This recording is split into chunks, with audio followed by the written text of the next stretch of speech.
Hi everyone, I'm Alexis Percival and this is the Vinquisition. Today I wanted to talk about kosher wine and what makes a wine kosher. Some people think wine, of course, is just some fermented grapes.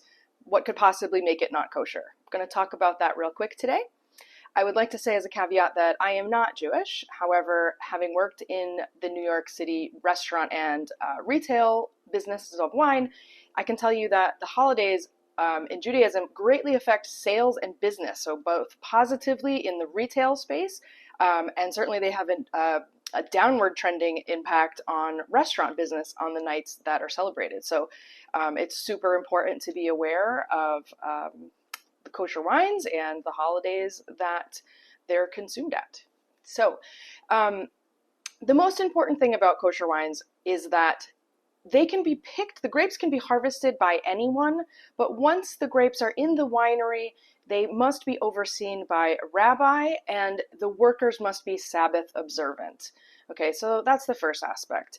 Now that kosher certification that will be granted to that wine incurs a cost. So that's something that needs to be factored into each bottle of kosher wine. Another thing, as I mentioned before, saying that wine is just crushed fermented grapes. Not actually true. So the same problem in this aspect comes up with vegan wine. When we talk about filtering and fining a wine, filtration makes sense, right? You just push the liquid through some filters and that's filtration. Fining is when we put an additive in the wine that is meant to bind with the particulates, make them heavy, thus dragging them down to the bottom, and this clarifies the wine.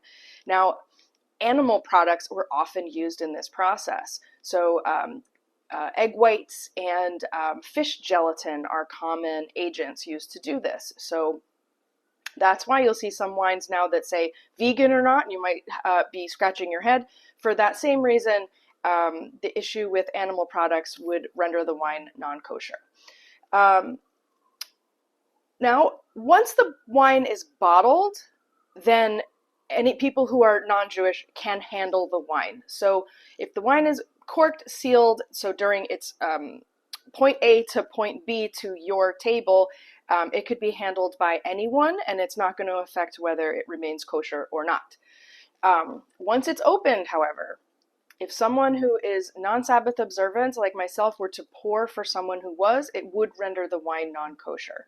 Of course, this is going to depend on how observant people are, but just in my experience, I would not be able to serve someone who is kosher observant. This brings into question mavushal wine. This is sort of a workaround where you can heat the wine in the winery. Generally, the best way to do this is flash pasteurization, so we're minimizing the amount of heat because it does kind of ruin the wine.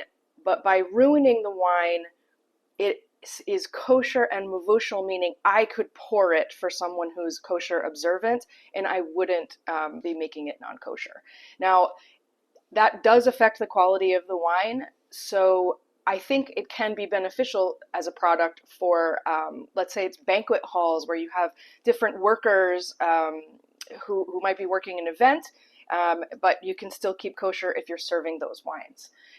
It will always say on the bottle, and I have a picture that I'll put up on the screen so you can see a typical bottle. The wine will both be labeled if it's kosher, of course, and it will have the certification on the back, and it will also say if it's mavushal, so you'll know whether it was pasteurized or non-pasteurized. Finally, often people are thinking of Manischewitz wine, and so they'll say, are kosher wines sweet? No, not generally.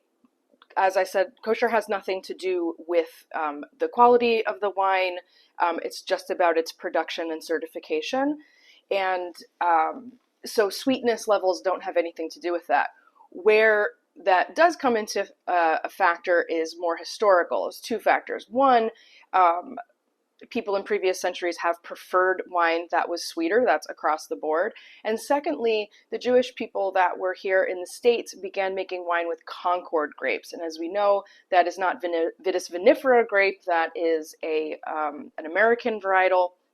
And because it has a high sugar content, it will make a sweeter wine. So, but some people still have a taste for Manischewitz, and it is still widely and wildly popular. And finally, there are, I wanted to speak to the fact that, as I said, the cost factor has to be brought into account here. And so it behooves a winemaker, if they're going to make kosher wines, to produce at such a scale that the pricing makes sense, right? That's why a vast majority of kosher wines you're going to see are coming out of Israel. However, there are kosher producers in the US, there's a kosher producer in Mexico. They do come in smaller and bigger. There, of course, there's people in France. They're from everywhere, but they're going to be harder to find. You are going to see the same big names in most wine shops repeatedly. However, if you wanted to dig a little deeper, there are some smaller producers doing some very interesting things. So, yeah, that's my spiel on kosher wine, and I hope this helps people demystify it and understand what they're seeing when they see kosher wine on the shelf. And that's all. Thanks. See you next time on the Vinquisition.